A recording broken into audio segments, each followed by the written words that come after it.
Vipatana Suga go Izadama Shudro Veda Mali Lakana Donda Division. Izada Veda Lakana Donda. He joined the Blizzard Mubago should be Shirunga, he joined the Blizzard Muba, they did in Karunga, a day says a Male, Pungan to Tinjika. And Naga Sona Atile, and Nagane, John Joseph, Dentitary, oh, a Degani should be, no? Go out, Pisoma Adegani, Dentika, Pisoma Adelabo. Through a Degani, Sabi should have a through that Delabo. Ariane Sabi, oh, Naga says a Pungan to show about it, no? John Joseph, Umma Pisoma Adega, always I think Hara, you get the Rogadima, Winnie Nayo, Kalarana, Fada, Urinadana, Ugadagama, Dadia Dima, Uwa Badi, near it, Sadisramana, no? Ari Bondane and John Joseph, we bought an Ashua, Aloma. Ari, a day says again, Naga, Alum Sona at Ishua, no? Should have been Mala, is that Julet, Veda Julet, and Isa Julet, Yoga Julet, Nada Julet, Lekna don't let the lazy day, is that a Veda, let the lazy day, Shua, my kid. Ari Julet, Bibi, Yanika, Trolli, Lena, Vislogeno. Ari Sugar, Nina, Yuga. Mabo neighbor, Simon, so inside the sending body, no? Pinya Pavana, Gizo, Naimari. Davina Edelone, Amia Dilo, she said below. Dolly the sugar shooting as Lugina, Shuluya, Tibama. Dolly the sugar to Ragara, the Anisa, the body go. Tinsha on, Doga, the body go, Tinsha on. Nada, the body go, Tinsha on, shoe needed, we bought a sugar chipari, no? Ari Dolly the sugar go, we don't even at a grammar, let you judge have it. Ari at a graga, you judge had it, goes at a diamond, no? Dolly the sugar go, then I leave Tima Samiro, Joja. I don't. Dolly the sugar, a tegrama, Yetara, Yaho did not say name of it. I've been a Mingo Dividiga, Mabana, Gariga, Pito Mure. The Manara of Yajiga, do it. That's how Balinga, Janlin, do it, no? Ari Jama, Katali is it. You got a lady in a yogi boguriga, the dolly the mara, and do it, dear, and do it. Katali the Kata Love Jay and Lisa said, Peter. Not to Gada Jay, Duka said, not Gada Jay, Nada, not to Gada Jay, Duka, and Sangaja, no? Not to Gada Jay, Nada Lakan, Naja, so much. That any Gata lady go there, a chair can be do. The dolly the super bonelli young, no? Ruba Anizam Baloga Salam Babingo Adu Wibrinama Daraga Wibu Mezu Dengada Anisa Lekana Sejebe, no? The Anisa Draga, Abjo me, the Yodiadigo, Kanangavani, one of the Pisobama Sara, no? Pisobama, the Kanangavani, the Yodiadi, go shoot at Singama, Anisa Lekura, Anisa have Babura let me. And this Andiga Daya, Adi and Onda Daya, Anisa do. Nisandiga Daya. Yonani Matulushi, Kilometers, Piechin who does it, so Piechin who does not as soon as she. I Ubazon Benzo who called it, it's on the Google. No, as on Bengo, Lone Nine, Tata, the Yamo, Yanni, the Yako. She be Jetabi, and no by myself, she named it Swan. Machine, I never read and a little Hogago, long be tabby in you, pinning it, not a machine, Holigo. And this and he got Dia, so we do call it, no? You know, you have read and another selection in it, so a machine, Hojo, through Palucola, and Lisa, the hold of our one, Pons and Dugan. She be done it, through a bit. You have read and no celebrity, didn't need it, so a machine. Tabimelo, genially, and then a little tabby, you the law of yoga even. If you look at it, you have been not a service in a swam machine, but you go easy. You look busy, no? A junkie, the pilot. Ruban Bakery, Anis and Yobi, they do Yobi, Bizarubada, Ubadaya, Dobi, Aniso. Anisa, Nambudan Bakery, Kudo, Nisam, Anisa, Nambudan Bakery, Ruban, Kudo, Nisam, Boydadi, said the hotel. Yodiaga, Anisa, Mane, Davine. The Yodiago people did that, they do a job. Uba Tamaga, a John Kore, a John Yadi, Kurenga, Lisa Pinter, the Yodiadi, Lisa Pinter. Lisa Pinter, the Yodiadi people layer, Lisa, a John Yadi, people layer, the Yodiadi, Lisa Pinning family, said the Hotel, no? အဲ့ဒီဟောကြားချက်အရာအကြောင်းတရားတွေကအနိစ္စဖြစ်တော့ဒီယုတ်တရားကအနိစ္စဖြစ်နေဒါပေမဲ့လို့ဒီအကြောင်းတရားတွေရဲ့ကျေစုပြုမှုကဆက်ခါကျေစုပြုနေသေးတယ်မကုန်ဘူးအကြောင်းမကုန်သေးဘူးဆိုရင်တော့အကျိုးတရားတွေလည်းဆက်ခါပဲဖြစ်နေတယ်မကုန်နိုင်ဘူးဒါပေမဲ့ဆက်ခါဖြစ်ပေမဲ့လို့သူကမပြတ်ဖဲနဲ့အကျဉ်းခဲတည်ပြီးဖြစ်နေတဲ့ပုံစံမျိုးလားဆိုတော့မဟုတ်ဘူးနော်ဖြစ်လဲပြက်လဲဘာဖြစ်လို့ဖြစ်ပြီးပြက်တော့နောက်ထပ်ပြန်ဖြစ်လဲအကြောင်းကထပ်ပြီးဖြစ်အောင်ကျေစုပြုပေးတယ်ဘာဖြစ်လို့ကိုယ်ကအကြောင်းတရားတွေတုံထားခဲ့ဒီရုပ်ဒီနာကိုအလိုရှိလို့ဒီကောင်းမှုကုသိုလ်တွေပြုပြီးတော့ဒီစုတွေတောင်းခဲ့ယောက်ျားဖြစ်ပြစေမိန်းမဖြစ်ပြစေဘုန်းကြီးဖြစ်ပြစေတိရရှင်ဖြစ်ပြစေလူဖြစ်ပြစေနတ်ဖြစ်ပြစေဒီမဖြစ်ပြစေစသည်ဖြင့်ထို့ဘုံဘဝကိုရောက်ကြောင်းဖြစ်တဲ့သင်္ခါရမျိုးစေ့တွေကိုဝိဇ္ဇာရဏဥပါဒဏ်တွေခံရပြီးပြုစုပြောတောင်းခဲ့တဲ့အတွက်ဒီသင်္ခါရစွန့်အင်တတ္တိကာမတတ္တိတွေကအရှိန်အဝါမကုန်သေးလို့ရှိရင်ဒီအကျိုးတရားတွေဆက်ကဖြစ်နေမှာဖြစ်တယ်နော်ဒါကြောင့်ဖြစ်ပေမဲ့လို့သူတို့ဒီပြတ်သွားတဲ့ဘင်အစွန်းကိုလွန်ပြီး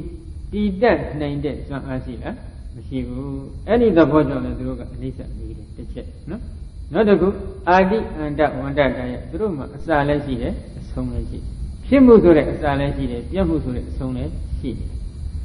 အဲ့ဒီဖြစ်မှုအစနဲ့ပြတ်မှုအဆုံးဒီနှစ်ခုရှိနေတဲ့အတွက်ကြောင့်လည်းသူတို့ဒီအနိစ္စဆိုပြီးဒီလိုသတ်မှတ်ထားဒီတော့ဒီနေရာမှာဘုရားရှင်ဆိုလိုတဲ့အနိစ္စသဘောပေါက်အောင်လို့ဦးဇင်းနည်းနည်းထပ်ပြီးပြောမယ်ဒီအချက်နဲ့ပတ်သက်လို့ဦးဇင်းတို့သိပ္ပံဆရာကြီးရဲ့အယူအဆနဲ့ဗုဒ္ဓရဲ့အယူအဆတူမတူဆိုတာကတော့အတိအကျတော့ခံမှန်းလို့တော့ဦးဇင်းမပြောနိုင်ဘူးဦးဇင်းလည်းသိပ္ပံမကျွမ်းကျင်ဘူးဒါပေမဲ့ဒေါက်တာစင်တို့ရဲ့ပြောပြချက်ကတော့သူတို့နီးနဲ့ခေါ်ရတော့ဗာလဲတရားဖြစ်ဖို့တတ်မှတ်တယ်နော်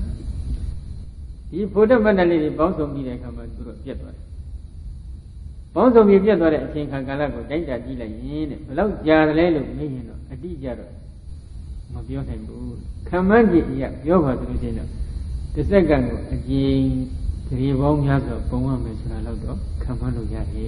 ်ဒီလောက်အချိန်တူတော့တယ်ဒီလောက်လင်းလင်းမြန်ကြီးဖြစ်ပြနေတဲ့သဘောဝါးလေးတွေကိုသူတို့တွေ့တယ်လို့ဒီလိုအဆိုရှိတယ်ဒါဟာသူတို့သိပ္ပံဓာတ်ခွဲခန်းထဲမှာဓာတ်ခွဲကြည့်လို့ရှိရင်တော့မြင်နိုင်တဲ့အစွမ်းအဖြစ်အဲ့ဒီအဆင့်မရောက်ခင်နောက်ဘက်နည်းနည်းလေးစောက်ကြည့်လိုက်ပြီဆိုလို့ရှိရင်တော့မိဖို့လို့အခိုးလေးကလေးတွေလို့တက်သွားတယ်ဒီအခိုးလေးကလေးလေးလိုဖြစ်နေတဲ့ပုံစံကတော့ဓာတ်ပုံရိုက်ရင်ယူလို့ရတယ်လို့သူတို့ဆိုရှိတယ်အဲ့ဒီအဆင့်ကနေနောက်ဆုံးသတ်မှတ်ထားတဲ့ခုနကဖြစ်တဲ့ပြည့်တဲ့အဆင့်ရောက်လို့ရှိရင်ဖြစ်ပေါ်လာပြီးတော့ပြတ်သွားတဲ့အချိန်သုံးဖို့လျှက်ဖြစ်ဖို့တဲ့မတ်တတ်တို့ခုပေါင်းစုံပြီးတော့ပြတ်သွားတဲ့အချိန်လေးကိုတိုင်းကြလိုက်မယ်ဆိုရင်ဘယ်လောက်ကြာလဲလို့မေးရင်တော့သူပြောကတော့ခုနကဂရီပေါင်းများစွာတစ်စက္ကန့်ကိုအချိန်ဂရီပေါင်းများစွာပုံရမယ်ဆိုတော့ခံမှန်းလို့ရတယ်ဒီလိုသတ်မှတ်ချက်ရှိဒါကသူတို့သတ်မှတ်ချက်ကဘယ်နေကလဲလို့မေးရင်တော့ဦးဇင်းတို့သမုဒိသစ္စာနေခလို့ဦးဇင်းကတော့သဘောပေါက်ပြီးပါသေးတယ်ဘာကြောင့်လဲဒီပဂတိမျက်စိဖြင့်မြင်ကောင်းတဲ့သို့မဟုတ်ပဂတိမျက်စိလို့ခေါ်ဆိုနိုင်တဲ့ခုနကသူတို့ရဲ့ဟိုရင်သိပ္ပံကရိယာတွေနဲ့မြင်ကောင်းတဲ့စွမ်းအားရှိနေသေးလို့ပြောတာပါနော်ဘုရားတော်ဒီပရမတ္တသစ္စာမှာရှိနေတဲ့ယုတ်ကလတ္တိရဲ့အဆင့်နဲ့ယုတ်ကလတ္တိရဲ့အမှုံမှာဓာတ်ခွဲလိုက်လို့ရရှိတဲ့စွမ်းအင်သဘာဝကလေးတွေကတော့ဘယ်လိ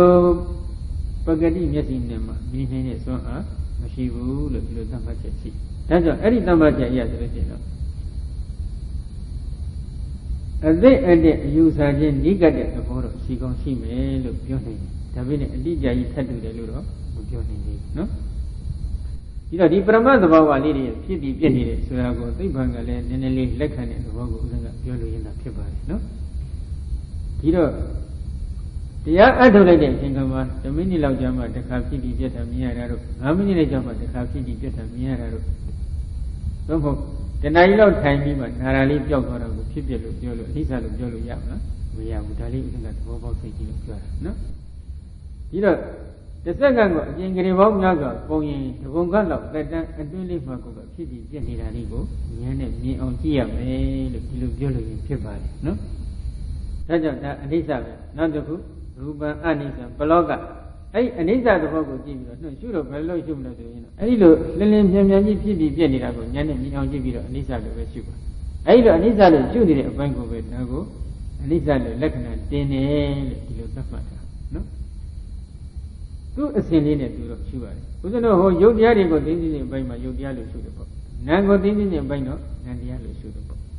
ယုတ်နာခွဲတဲ့အပိုင်းတော့ယုတ်တရားနာမ်တရားလို့ရှုတယ်ယုံနာပိုင်းခြားတဲ့အပိုင်းမှာတော့ပုဂ္ဂိုလ်သတ္တဝါဇီဝအတ္တမရှိယုံနာမြတ်တာရှိတဲ့စသဖြင့်ရှုတယ် Ajodia Jodia didn't get by Maro, Wizaga, Jodia, Rubakanaga, Jodia Saturday to Shua. Could you weep on a way out? Simply Jenny Darigo Yana Gibio, and Lisa Lushua. Do the same do. The same be the same, boy, sending pit. A new boba, they got a new boba, Giria, a new boba, but even as a before, Ganaga Mogulana, Dodan Sade, to do the liver gas, and Dija, whatever. Nanaroma Genia, Gently, a sentence here, Genting pit. Tago in both right, the Gram Nagaro, Nanaroma Genia, Genting, Piachi, and Genting, power of Bogu, so we forget her. Power as a good. Family resolution to that. Call me to your daughter. You Daman do the daughter Pongamune. Any Bonda name, Piajan Danama Giam and Jinja, Palo Congiam and Jinja, who a sentence Giam and Jinja Chide, Dija point out. No? Raja, whether a linear do sending the Dugo, you the idea of Chibi Bianidago, Yana, me on Gibiro, and it's that shoot. Either shoot a bima, Bonaga, you the idea. Yet there, when a song with John on and so Amasidago, I am video like Lisa, shoot nine. She just read a son. Just read a song in a good Sinidago, and me on Gibiro, and Lisa, shoot nine. And the check. You might do the way not in Yanikara when you name all the phones to shoot him. No? You know, Kanangava Longoma is that a Vidama, Lisa will get on shoot be the car. Not a good Bologa, said me, shoot nine. Bologa Draga, Bago Bologa, brother me. Yadi Zramrane, he below the night, Bloga do Yadi Nabu Zara Omu Marana Demu Namu Omu Demu Dobi, your web of Piesi that day, Lonza Piesi, what you don't Bloga me Yodia Vegigi, Nadia Vegigi, Droma Namu Si Omu Si Demu Si. Omu Namu, they moved to the Idiarina, near Bogweb, Yasini, a Bogweb Yasini, the Bawaligo, Yanet Gibiro, Baloga, Dilusudia. You know, Mabiazi Bennett, Tea needed the Bawago, the Capiami, Yomian, and Jesus, Twitter, Madrid. She'll be an and Roga Papilla, Yenny, Yari. Cabinet, she'll be Yenny, Yari, no, below Namure, Omure, Demure, do him, and they move Raga, Monaga, yet what is the problem. Omudraga, Tigalani, even. Any Omudre, Tinkalima, Najin, Nabu, the Bawali, Nare Ragala, Bago, to the you had lent of me, no. You know, the Barana. Barana Raga, Najin, as of Idole, Padabiane. Oh, another Lagna Dunga, building of the Yogi. Not the two, the Royimiagar, to the village of Yagaro. Jenna can get this physician, so we do a deal of Padabian. He Yodiadi her, that do I go. Jenna can get this physician of our sea. Again, Yodiadi, other figure resolution, the that do I go. Jenna can get this physician of our day, this physician of a job. She would good. The Yodia, that very good dinner can get on. A mere than him but listen. We're not in Yadikara when you go. Pona do it. That do I dig Kanzafu, Gila, Chandare, Kanzafu, Mianam Pitimula, Pitin. Jenna can get his busy needed. You wouldn't have but the Tanjago, Macanium. Then Yamale, Tony Lago, Sankara Corres, when you call it a little Tony Lago. Jenna can get moon, but the Lizzie, Makitin Yabu, Jenna can get it. Madamu Dinyari, Makitin Yabu, Jenna can get it. Sirenari, Makitin Yabu, a common kitchen. Kitchen at the Filu Yara, Mayao. Papiluga, Droga, Anisa dia, Doga dia, another daddy, as in the Pinhead, Pisin, Piacin, Danjaki, either very good, Mira, Nimba, Nisa needed. Don't hold the Yodiadi, Mira, Nimba, Nisa needed. The Yodia, the other one, the Danjaki, Mira, Nimbami, Nisa needed. Dada. Omu, they moved of it, Namu, Omu, they moved of it, your web of your Jesida, the Bogo, are you video, blogger, shoot, no? Not a good, Ruba, Anis, and blogger, not a good, number Dunga, Salat. Salat Ragaro. Yadi Dram Brane, he say what, Lava Lavadi, he's a Loga Dami, he was the Lada Yan Salato Biadi, Namu, Zara. အိုမှုမရဏသိမှုအဲ့ဒီတော့နာမှုအိုမှုသိမှုတို့ကြောင့်လည်းသူကတုံ့ထုတ်တယ်လှုပ်တတ်တဲ့သဘောရှိတယ်ဒီကကြီးတွေကြည့်ဖို့နည်းနည်းနာမှုလေးပေါ်လာမယ်အိုမှုလေးပေါ်လာမယ်သိပေါ်လို့ရှိရင်လှုပ်ရှားမှုမရှိဘူးလားရှိတယ်နော်လှက်တကယ်တော့နာကြည့်စိတ်တတ်တယ်ပဲဖြစ်လာလေလှုပ်ရှားလာတယ်နော်ယုတ်တရားမှလည်းဒီတိုင်းပဲသူကတကယ်တော့နာလာပြီဆိုလို့ရှိရင်လှုပ်ရှားမှုတွေဖြစ်လာတယ်အိုလာပဲသိလာပဲဆိုလို့ရှိရင်ဒီအိုမှုနာမှုသိမှုတို့ကြောင့်လှုပ်ရှားမှုတွေဖြစ်တယ်နောက်တစ်ခုလက်ရမှုလက်မရမှုလက်လာပါရမှုမရမှုကြောင့်လည်းလောကရဏီကြောင့်လည်းဘာဖြစ်လဲတည်တတ်တဲ့စိတ်ထားတွေမဖြစ်ဘူးဒီခန္ဓာအင်းကြီးစိတ်ကမတည်တတ်မှုဆိုလို့ရှိရင်နံတရားတွေကမတည်တတ်မှုဆိုရင်ယုတ်တရားကတည်တတ်နေလားမတည်တတ်ဘူး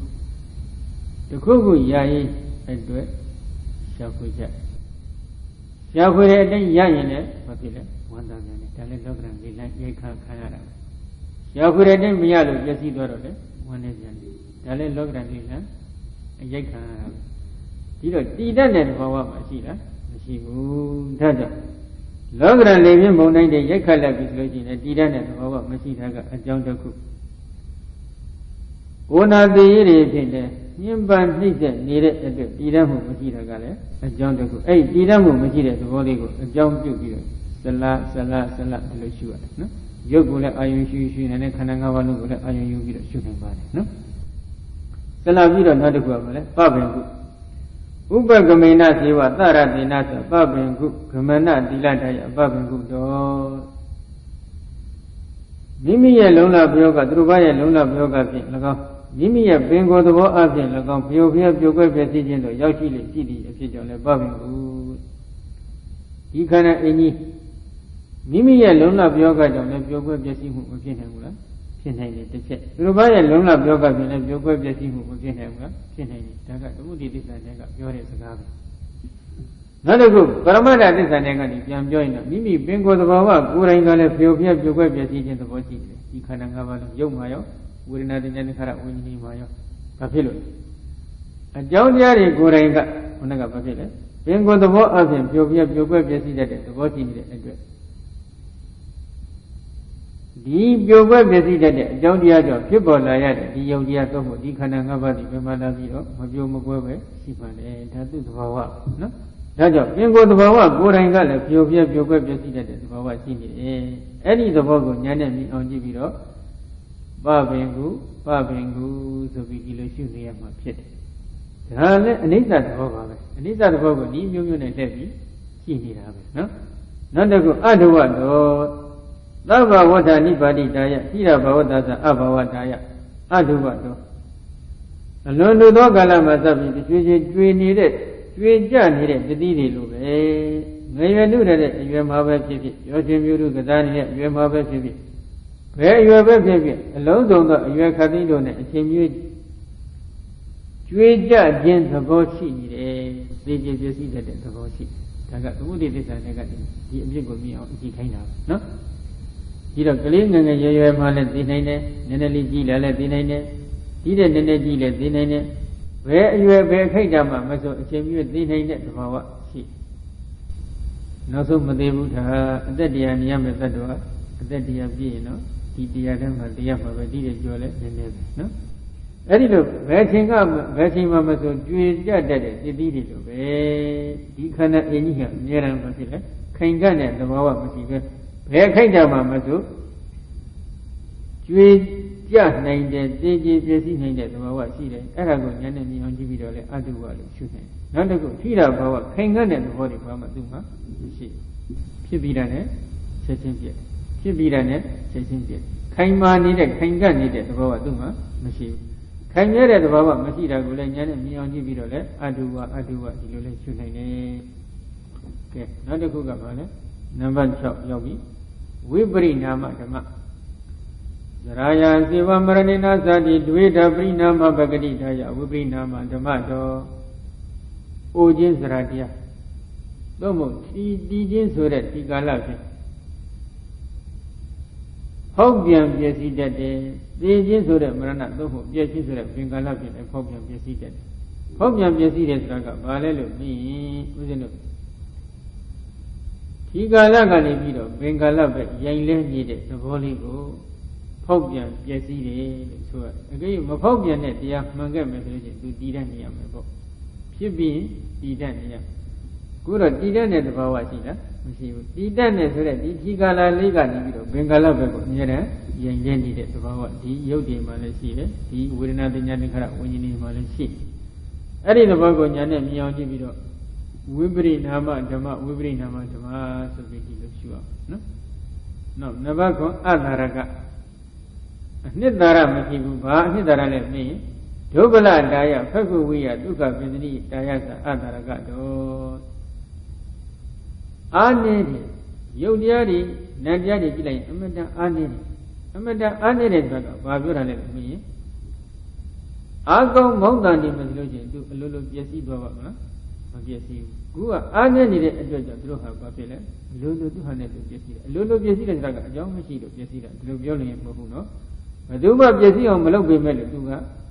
ပျက်စီးနေတဲ့သဘာဝရှိတယ်ဘာကြောင့်ဒီသဘာဝသူ့မှာရှိရလဲအကြောင်းတော့ရှိတယ်ပေါ့ဘာအကြောင်းလဲသူ့ကိုဖြစ်စေတတ်တဲ့ဒီယုတ်တွေဒီနာတွေကိုဖြစ်စေတတ်တဲ့အကြောင်းကြားတွေကိုယ်တိုင်ကပျက်စီးနေတဲ့သဘာဝရှိလို့ပျက်စီးတဲ့သဘာဝကြောင့်ဖြစ်ပေါ်လာရတဲ့ဒီယုတ်ဒီနာဟာလည်းပျက်စီးနေတယ်ဒီလိုဆိုလိုတာနော်ဒါကြောင့်အလိုလိုပဲပျက်စီးတတ်တဲ့တပည့်အားနည်းနေတဲ့အတွက်ကြောင့်လေသူဟာအထာရကအနှစ်မရှိဘူးနောက်တစ်ခုဘုန်းကြီးတို့အကာနဲ့လည်းသိတူတယ်ဒီယုတ်ဒီဒီနာနေမှာအကာဆိုတာကဘုန်းကြီးတို့သစ်ပင်တစ်ပင်မှာအနှစ်နဲ့အကာနှစ်ခုနှိုင်းရှင်လိုက်ရင်ဘယ်ရင်ကကျိုးပဲပျက်စီးတယ်မလဲအကာကကျိုးပဲပျက်စီးတယ်အဲ့ဒီပုံစံအတိုင်းပဲဒီယုတ်ဒီနာနေကအမတန်လွယ်လွယ်လေးနဲ့ကျိုးပဲပျက်စီးတတ်တဲ့သဘာဝရှိအဲ့ဒီတော့သဘာဝရှိနေကြတယ်သူ့မှာခိုင်မာတဲ့အနှစ်သူ့မှာဘာမှမရှိဘူးလွယ်လွယ်လေးနဲ့ပဲကျိုးပဲပျက်စီးတော့တယ်လွယ်တာကဘယ်လောက်လွယ်လဲတစ်စက္ကန့်ကိုအကျဉ်းကြီးရင်9000လောက်ပေါ်တပုံခန်းလောက်ကလေးပဲသူတို့တက်တန်းရှိတယ်ဒါဥစဉ်တို့ဒီဘုရားအဘိဓမ္မာဘက်ကတိုင်းတာပြောတဲ့စကားပေါ့နော်အတိကြတော့ဆိုလိုပါဘူးအလွန်လင်းလင်းမြန်မြန်ကြီးပြက်နေတယ်ဖြစ်ပြီးပြက်နေတယ်လို့ဒီလိုဆိုရင်သာဖြစ်နော်ဒီတော့အဲ့ဒီသဘောလေးကိုဉာဏ်နဲ့မြင်အောင်ကြည့်ပြီးတော့အတ္တရကအတ္တရကဆိုပြီးဒီလိုရှုရအောင်နော်ခိုင်မာတဲ့အနှစ်သာရမရှိဘူးဆိုပြီးဒီလိုရှုရနောက်တစ်ခုနံပါတ်8ဝိဘဝဝိဘဝဆိုတာဘာလဲလို့မြင်ဝိကတဘဝတာယဝိဘဝတံဗုဒ္ဓတာယဆိုဝိဘဝတော့ဖြစ်ပြီးလျင်ပြတ်သွားတတ်ကုံသွားတတ်တဲ့အတွေ့ဘာဖြစ်လဲကြီးပွားခြင်းတိုးပွားခြင်းပွားစည်းခြင်းတွေသူ့မှာကျင်းနေဖြစ်ပြီးတဲ့နဲ့ချက်ချင်းပြတ်သွားတဲ့အတွက်သူ့မှာတိုးပွားမှုရှိသေးလားမရှိဘူးကြီးပွားမှုကျင်းနေတဲ့သဘာဝလေးသူ့မှာရှိတယ်ဒါကြောင့်လည်းဝိဘဝလို့ခေါ်တယ်နောက်တစ်ခုကတော့တဏှာဒိဋ္ဌိအကြောင်းခံရဖြစ်ပေါ်လာတဲ့အတွက်ကြောင့်လည်းသူ့ကိုဝိဘဝလို့ခေါ်တယ်ဒီယုတ်တရားဒီနံတရားတွေကြည့်လိုက်လို့ချင်းတဏှာဒိဋ္ဌိအကြောင်းခံနေတဲ့ဝိဇ္ဇာတဏှာဥပါဒံဆိုတဲ့ကိလေသာဝိတ္တကိုအကြောင်းရင်းခံပြီးတော့သင်္ခါရကံတွေထူထောင်မှဒီယုတ်ဒီနံတွေကဖြစ်ပေါ်လာတယ်အကယ်၍ဒီအဝိဇ္ဇာတဏှာဥပါဒံမချမ်းရခဲ့ဘူးဆိုလို့ရှိရင်မရှိခဲ့ဘူးလုံးလုံးအဝိဇ္ဇာတဏှာဥပါဒံတွေကုန်နေပြီဆိုလို့ရှိရင်တော့ဒီပုဂ္ဂိုလ်တဏ္ဍာမှာသင်္ခါရတွေထူထောင်ပေးမဲ့လို့နောက်တော့အကျိုးပေးအောင်လားမပေးတော့ဘူးယဟန္တာပုဂ္ဂိုလ်များတဏ္ဍာမှာအကျိုးမပေးဘူးဘာကြောင့်လဲအဝိဇ္ဇာတဏှာဥပါဒံဆိုတဲ့အစိုးရအစိဒ္ဓတွေခန်းချောက်သွားတယ်အစိုးရအစိဒ္ဓခန်းချောက်နေတဲ့ပစ္စည်းဒီနောက်ထပ်ရေမြေဥဒ္ဓအကြောင်းညင်ညွတ်နေတဲ့နေရာမှာသွားပြီးကျက်ချစိုက်ပျိုးပေမဲ့လို့အပင်မပေါက်နိုင်တော့လို့ပဲနော်အဝိဇ္ဇာတဏှာဥပါဒံဆိုတဲ့အစိုးရအစိဒ္ဓခန်းချောက်ပြီးဖြစ်နေတဲ့ယန္တာအရှင်မြတ်ရဲ့တဏ္ဍာမှာဖြစ်ပေါ်နေတဲ့သင်္ခါရတရားတွေဒီသုံးဖို့ကောင်းမှုလို့အမိရနေတဲ့ဒါနကျင့်စဉ်သီလကျင့်စဉ်သမထကျင့်စဉ်ဝိပဿနာကျင့်စဉ်အဲ့ဒီကျင့်စဉ်တွေဒီနောက်ထပ်အကျိုးတစ်စုံတစ်ရာကိုဖြစ်စေနိုင်တဲ့စွမ်းအားမရှိတော့ဘူးနော်။ဘာကြောင့်တဏှာဒိဋ္ဌိဆိုတဲ့အကြောင်းရင်းကံကြီးသူတို့မှာမရှိတော့လို့နော်။အဲ့ဒါကြောင့်အခုဒီမှာကတော့တဏှာဒိဋ္ဌိအကြောင်းခံနေတဲ့ကံကြောင့်ဖြစ်ပေါ်လာရတဲ့သဘောကိုလည်းဝိဘဝလို့ခေါ်ပါတယ်နော်။အဲ့ဒီသဘောနှမျိုးကိုဉာဏ်နဲ့မြင်အောင်ကြည့်ပြီးတော့ဝိဘဝဒီလိုရှုရတစ်မျိုးစီရှုရနော်အဓိပ္ပာယ်နှမျိုးဖွင့်လို့ချင်းတော့အဓိပ္ပာယ်တစ်မျိုးကိုအာယုံယူပြီးတော့တစ်ခါရှုဖို့နောက်အဓိပ္ပာယ်တစ်မျိုးကိုအာယုံယူပြီးတော့နောက်တစ်ခါရှုဒါကပိုကောင်းနော်နောက်တစ်ခုနံပါတ်9မရဏဓမ္မတော့မရဏပဂတိတာယမရဏဓမ္မတော့သိချင်းပြည့်ချင်းမရဏသဘောရှိတဲ့အဖြစ်ကြောင့်လည်းမရဏဓမ္မမြည်တယ်မစ္စုသိချင်းသဘောရှိတယ် ဒီယုတ်တရားတွေဒီနံတရားတွေကြည့်လိုက်လို့ရှိရင်တေကြည်ပြည့်စည်တဲ့သဘာဝရှိတယ်ဒါကသူတို့ရဲ့ပင်ကိုယ်သဘာဝပဲဘာဖြစ်လို့ဒီသဘာဝကြီးတည်ရှိနေရတယ်လို့မေးရင်လည်းခုနကပြောကြတဲ့အကြောင်းတရားတွေကိုယ်တိုင်ကမရဏဓမ္မတေကြည်ပြည့်စည်တဲ့သဘာဝဖြစ်ဒါကြောင့်ဒီအကြောင်းတရားတွေ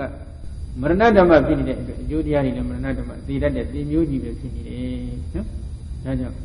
လူတွေတူနဲ့တူတစ်ခါတည်းပြောကြတယ်ဩသင်မျိုးကြီးပဲဆိုတော့ဒီပုံစံပဲနော်မသေးတဲ့အမျိုးအစားရည်ရှိလားမရှိကြဘူးသေတဲ့အမျိုးအစားတွေကြီးဖြစ်နေတယ်ဒါလည်းအနိစ္စတစ်မျိုးပဲနော်ကဲနောက်တစ်ခုနံပါတ်30ကတော့သင်္ခတတော်ဟေတုပြည့်စည်ဟိအဘိသင်္ခတတရားသင်္ခတတော်တရားပြည့်စည်တတ်တဲ့ဟေတုအကြောင်းသနကအကြောင်းဆိုတာလည်းရှိအာဘိထောက်ပံတတ်တဲ့ဥပသမကအကြောင်းတွေဆိုတာလည်းရှိပြည့်စည်အကြောင်းလို့လည်းခေါ်တယ်အဲ့ဒီအကြောင်းတရားတွေပေါင်းစုပြီးပြုပြင်မှဖြစ်ပေါ်လာရတဲ့တရားဖြစ်လို့သူ့ကိုသင်္ခတတရားလို့ခေါ်ပါတယ်ဒီတော့အဲ့ဒီရှုခွက်ကိုရှုမယ်ဆိုလို့ရှိရင်တော့ဘာလို့အကြောင်းတရားတွေကတရားဖြစ်စေတတ်တဲ့ဇနကအကြောင်းကြောင့်ဒီယုတ်တွေ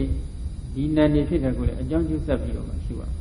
အကြောင်းကျိုးမဆက်ဖက်နဲ့သွားရှုမယ်ဆိုလို့ရှိရင်သုကမထန်သဘောဖြစ်သွားမယ်ဟုတ်တယ်မလားဒီတော့မိမိကဒီဘက်မှာပရိစ္ဆသမုပ္ပါကိုရှုထားပြီးဖြစ်နေပရိစ္ဆသမုပ္ပါကိုရှုထားပြီးဖြစ်နေတဲ့အတွက်ကြောင့်ဒီပရိစ္ဆသမုပ္ပါရှုခွက်အတိုင်းဒီနေရာမှာအကြောင်းအကျိုးဆက်ဆက်ပြီးတော့အထူးသဖြင့်အတိတ်ကသင်္ခါရကံပေါ့နော်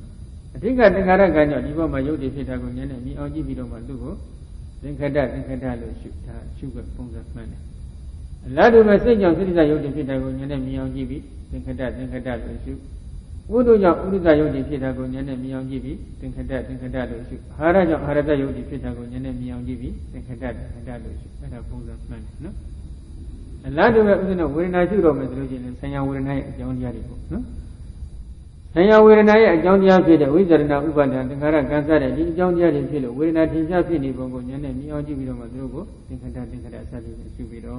အဲ့ဒါ6လိမ့်လုံးစိတ်တခဏတိုင်းမှာရှုနိုင်ပုံကောင်းတယ်ပြီးတော့ဝတ္ထုအာယုံဖတ်တတ်တဲ့ပြစ္ဆုတ်ပံအကြောင်းတရားတွေကြောင့်ဖြစ်တဲ့နံတရားတွေကြိုင်ကိုဘယ်နဲ့လို့လဲအဲ့ဒီအကြောင်းတွေနဲ့အကြောင်းကျိုးဆက်ပြီးတော့ပဲရှုတယ်အကြောင်းမရှိပဲဒီသဘာဝတွေမှာတခုမှဖြစ်တဲ့စွမ်းအားမရှိဘူးဒါကြောင့်အဲ့ဒီတော့ဒီအကြောင်းကျိုးဆက်တဲ့အပိုင်းမှာရောဝိပဿနာရှုတဲ့အပိုင်းမှာရောတလုံးမှမချမ်းမဲနဲ့တည်တည်ချမ်းချမ်းစိစိငါကရှုနေရတာအနိစ္စမဟုတ်တဲ့တရားဒုက္ခမဟုတ်တဲ့တရားအနတ္တမဟုတ်တဲ့တရားတွေများရှိနေသေးသလားလို့ဒီလိုမေးကြောစရာတွေဖြစ်နေမှာဆိုလို့အကုန်လုံးကုန်စင်အောင်လိုက်ရှုရရှုတဲ့အခါကျတော့ဘာထူးလဲအလုံးအနိစ္စပဲမှန်တယ်အလုံးဒုက္ခပဲမှန်တယ်အလုံးအနတ္တကြီးပဲမှန်နေတယ်ဆိုလို့ရှိရင်တော့နိစ္စလို့ဆွဲရည်နေတယ်အဆွဲတွေဒုက္ခလို့ဆွဲနေတဲ့အဆွဲတွေအတ္တလို့ဆွဲနေတဲ့အဆွဲတွေပြိုထွက်တော့ပြောပြီးဆိုလို့ရှိရင်ဒီကကြီးတွေဒီမကြီးတွေသက်တာကိုရနိုင်ဘူးလားရနိုင်တယ်ဘယ်လိုသက်တာကိုရနိုင်လဲနိစ္စမြဲနေတယ်